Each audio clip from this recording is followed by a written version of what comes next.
Hello everyone, welcome you all to Udit pharmacy. आज हम देखेंगे डी फार्मेसी फर्स्ट ईयर के फार्माकोग्नोसी सब्जेक्ट के लैक्सेटिव इस टॉपिक से रिलेटेड कुछ मल्टीपल चॉइस क्वेश्चंस। पर आगे बढ़ने से पहले मेरी आप सबसे रिक्वेस्ट है कि अगर अभी तक आपने उदित फार्मेसी चैनल को सब्सक्राइब नहीं किया है तो प्लीज़ हमारे चैनल को सब्सक्राइब करें। साथ ही आप हमें टेलीग्राम पर भी ज्वाइन कर सकते हैं और फेसबुक, इंस्टाग्राम और ट्विटर पर भी फॉलो कर सकते हैं। तो चलिए देखते हैं हमारा फर्स्ट क्वेश्चन। हमारा फर्स्ट क्वेश्चन है the drugs which promote defecation are called as. ऐसे ड्रग्स जो डिफिकेशन को प्रमोट करते हैं उनको क्या कहा जाता है। अब डिफिकेशन जो होता है उसका मीनिंग होता है to push out the excreta from the body through the anus. Okay, तो ये जो प्रोसेस होती है इसको प्रमोट करने के लिए कौन से ड्रग्स हेल्पफुल होते हैं। तो हमारा आंसर है यहाँ पे B, that is laxative. Laxative ये जो वर्ड है ये एक लैटिन टर्म लैक्सेर से लिया गया है। लैक्सेर का मीनिंग होता है टू लूजन। ये डिफिकेशन को प्रमोट करते हैं और इसकी एक डेफिनेशन और भी है कि ये ऐसे ड्रग्स हैं विच lose the bowels from the intestine. Okay, तो इसीलिए इसको लैक्सेर ये वर्ड जो है टू लूजन ये भी कहा जाता है। तो हमारा आंसर है यहाँ पे option B, that is laxative. Carminative क्यों नहीं है? कार्मिनेटिव ऐसे ड्रग्स होते हैं जो एक्सेस ऑफ गैसेस जो है जीआईटी में से वो रिलीव करने में हेल्प करते हैं।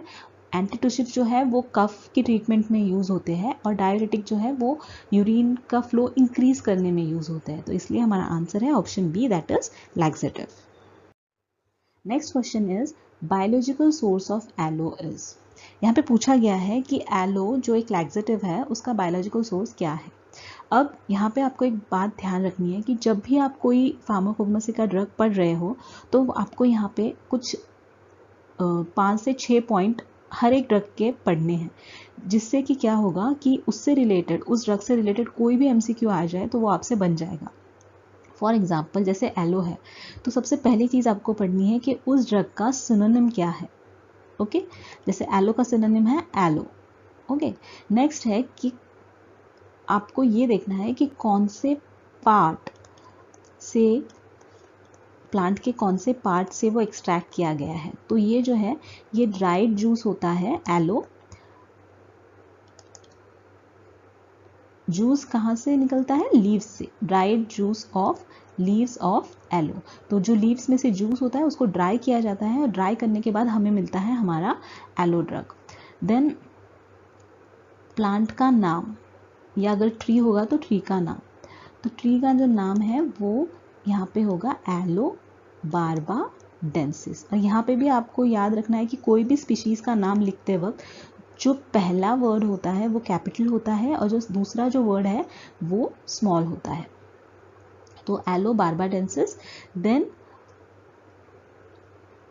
आपको लर्न करना है उसका फैमिली। तो एलो का फैमिली होता है लिलियासी।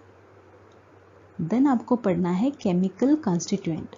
उस ड्रग में कौन से केमिकल कंस्टिट्यूएंट है। फॉर एग्जांपल एलो में एलो एमोडीन है, रीन है, आइसोबार्बालोइन है। ओके, बहुत सारे केमिकल कंस्टिट्यूएंट, तो वो आप देख लीजिएगा। देन यूज, तो यूज हमें पता है कि हम लैक्सेटिव के अंडर पढ़ रहे हैं तो एलो क्या होते हैं? लैक्सेटिव्स होते हैं, स्ट्रॉन्ग लैक्सेटिव्स होते हैं। तो यहाँ पे हमारा आंसर है option A, that is yellow barbadensis. तो इस तरह से आपको हर एक ड्रग पढ़ना है जिससे कि आपके बहुत सारे एमसीक्यूज बन जाएंगे। जैसे सिनोनिम अगर पूछा गया तो सिनोनिम बन जाएगा, किस पार्ट से एक्सट्रैक्ट किया जाता है वो बन जाएगा, प्लांट का नेम जैसे यहाँ पे पूछा है कि प्लांट का नेम बायोलॉजिकल सोर्स वो बन जाएगा। उसके बाद फैमिली कौन सी है वो भी एमसीक्यू अगर आ जाए तो वो भी बन जाएगा, केमिकल कंस्टिट्यूएंट और यूजेस। तो इस तरह से आपको हर एक ड्रग पढ़ना है। नेक्स्ट क्वेश्चन है biological source of Rubab is. तो रुबाब जो है उसका जो सिनोनिम होता है वो होता है रियम, या फिर राइजोम री, या फिर इसे राइजोम, रुबाब राइजोम भी कहा जाता है। और ये जो होते हैं, जैसे सिनोनिम में ही पता चल रहा है कि कौन सा पार्ट है प्लांट का, राइजोम्स होते हैं। ओके, राइजोम्स होते हैं और प्लांट का नाम होता है रियम पैल्मेटम। और फैमिली होती है पॉलीगोनेसी।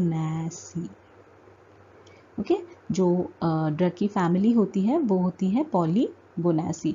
अगेन इसमें जो केमिकल कंस्टिट्यूएंट्स होते हैं वो होते हैं physcion, aloe emodin, then cinnamic acid, gallic acid etcetera. और यूज ये एक लैक्सेटिव होता है। तो इसी तरह से आपको हर एक ड्रग पढ़ना है। तो अगर आपको ये जो टॉपिक है ये डिटेल में पढ़ना है तो आप हमारे उदित फार्मेसी एप्लीकेशन को डाउनलोड कर सकते हैं। नीचे डिस्क्रिप्शन बॉक्स में आपको लिंक मिल जाएगा।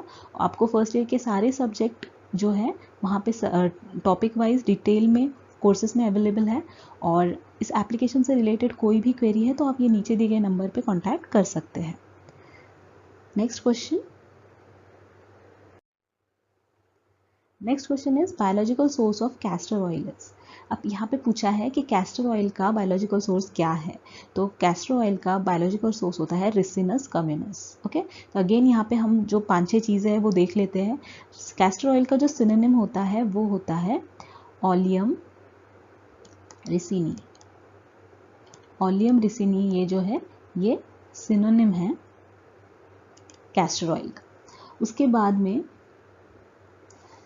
ये किस पार्ट से हमें मिलता है प्लांट के। प्लांट का नाम है रिसिनस कम्युनस। इस प्लांट के किस पार्ट से हमें कैस्टर ऑयल मिलता है। तो जो सीड्स होते हैं ना, सीड्स में एक पार्ट होता है कर्नल्स। तो ये कर्नल्स में से एक फिक्स्ड ऑयल जो है वो एक्सट्रैक्ट किया जाता है। ये जो फिक्स्ड ऑयल होता है ये होता है हमारा कैस्टर ऑयल। तो ये फिक्स्ड ऑयल एक्सट्रैक्ट किया जाता है कोल्ड कंप्रेशन मेथड से। तो इस तरह से ये कैस्टर ऑयल हमें मिलता है। ये ड्रग हमें कैसे मिलता है, कोल्ड कंप्रेशन से फिक्स्ड ऑयल के। और ये फिक्स्ड ऑयल हमें कहाँ से मिलता है, जो रिसिनस कम्युनस प्लांट है उसके सीड्स के कर्नल्स में से। तो ये हो गया इसका पार्ट। देन जो फैमिली है इसकी फैमिली होती है Euphorbiaceae. Euphorbiaceae, this is the family of castor oil. और जो केमिकल कंस्टिट्यूएंट्स है वो है यहाँ पे ricinoleic acid, linoleic acid, stearic acid etcetera. और ये जो कैस्टर ऑयल है ये एज अ लैक्सेटिव यूज़ होता है। उसके बाद में कॉस्मेटिक्स में यूज़ होता है, राइट। तो this is all about the castor oil. Next drug है biological source of isabgol is. Okay, isabgol का जो बायोलॉजिकल सोर्स होता है वो होता है Plantago ovata. Okay, Plantago ovata. तो इसका जो सिनोनिम होता है वो होता है इस्पागुल्ला। इस्पागुल्ला या फिर इसे इसबगोल भी कहा जाता है। ओके, तो ये 2 सिनोनिम होते हैं इसबगोल के। और ये जो है ये सीड्स होते हैं,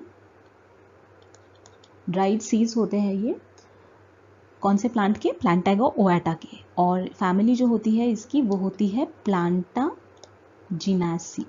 Plantae जिनासी, this is the family of isabgol.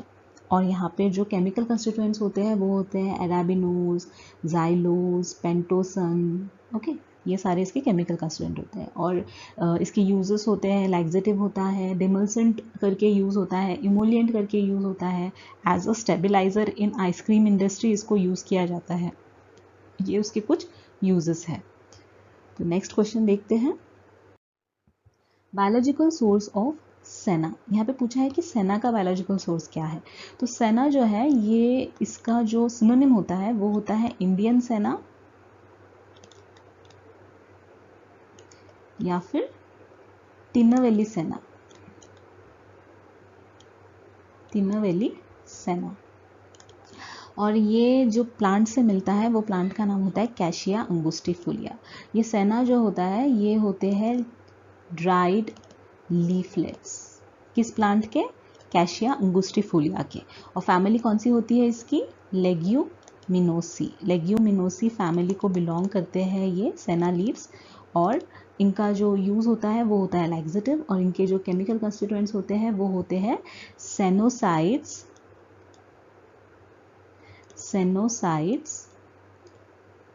A, sennoside B, sennoside C and sennoside D। तो ये हो गया about senna. Then next is biological source of senna fruit. Again ये जो सेना फ्रूट है तो इसी से ये सेल्फ एक्सप्लेनेटरी है कि ये पार्ट कौन सा होगा प्लांट का, फ्रूट होगा, राइट। तो ड्राइड फ्रूट, तो इसका जो सिनोनिम होता है सेना फ्रूट का वो होता है सेना पॉड्स और सेना फ्रुक्टस, ये सिनोनिम होता है सेना फ्रूट का। और जो प्लांट होता है वो कैशिया अंगुस्टिफोलिया भी होता है और कैशिया अक्यूटिफोलिया, ये दोनों प्लांट में से ये सेना फ्रूट हमें मिलता है। तो इसलिए हमारा आंसर यहाँ पे होगा बोथ ऑफ द अबव। और यहाँ पे जो पार्ट होगा वो होगा ड्राइड फ्रूट, या आप इसको पॉड्स भी कह सकते हैं, ओके। और यहाँ पे जो फैमिली होगी अगेन वो लेग्यूमिनोसी फैमिली होगी, लेग्यूमिनोसी फैमिली। और इसके केमिकल कंस्टिट्यूएंट्स होते हैं sennosides A and B, sennosides A and B. और इसका use, it is used as a laxative. Next पूछा गया है कि स्वेलिंग फैक्टर इसबगोल सीड का क्या होता है। अब ये जो इसबगोल सीड होता है जिसे इस्पागुला भी कहा जाता है, इसकी प्यूरिटी अगर हमें चेक करनी है तो प्यूरिटी चेक करने के लिए हमें उसका स्वेलिंग फैक्टर मेजर करना पड़ता है। तो स्वेलिंग फैक्टर जो होता है उसकी एक रेंज होती है, तो उस रेंज में वो स्वेलिंग फैक्टर होगा तो उसका मीनिंग है कि जो इसबगोल सीड्स है वो प्योर है। तो ये जो प्रोसेस है वो कैसे की जाती है, 1 ग्राम जो है वो सीड्स लिए जाते हैं इसबगुला के और उनको जो है एक मेजरिंग सिलेंडर में डाल दिया जाता है। मेजरिंग सिलेंडर की जो कैपेसिटी होती है वो होती है 25 ml measuring cylinder, okay. Measuring cylinder में वाटर जो है वो 25 ml डाला जाता है और वाटर जो है वो 20 ml डाला जाता है और उसके साथ में जो है सीड्स डाले जाते हैं 1 ग्राम। और आफ्टर 24 आवर्स जो भी स्वेलिंग होगी तो वो जो है स्वेलिंग वो की जाती है मेजर, ओके। स्वेलिंग मेजरमेंट होता है और वो स्वेलिंग कितने रेंज में आनी चाहिए, 10 to 14, ओके। 10 to 14 अगर इस रेंज में होगी तो उसका मीनिंग है कि वो जो इसबगोल सीड है, ये जो इसबगोल सीड हमने लिए हैं वो प्योर है। Next question is chemical test for senna is. Senna की जो केमिकल टेस्ट होती है वो होती है बॉन-ट्रैगर टेस्ट। बाकी के जो 3 टेस्ट है ये एल्कलॉइड्स के आइडेंटिफिकेशन के टेस्ट है, ओके। तो हमारा आंसर है यहाँ पे option A, that is Borntrager's test. This is the chemical test for senna. Next यहाँ पे पूछा गया है कि chemical test for aloe is. तो एलो के लिए ये जो तीनों टेस्ट है ये तीनों भी परफॉर्म की जाती है, शून-टेंस टेस्ट, क्लंच टेस्ट और मॉडिफाइड बॉन-ट्रैगर्स टेस्ट। तो हमारा आंसर यहाँ पे होगा all of the above, okay. तो आई होप कि आपको सारे MCQs अच्छी तरह से समझ आ गए होंगे रिलेटेड टू लैक्सेटिव्स। और अगर आपको ये डिटेल में पढ़ना है तो आप हमारे उदित फार्मेसी एप्लीकेशन को डाउनलोड कर सकते हैं, नीचे डिस्क्रिप्शन बॉक्स में आपको लिंक मिल जाएगा। Thank you so much.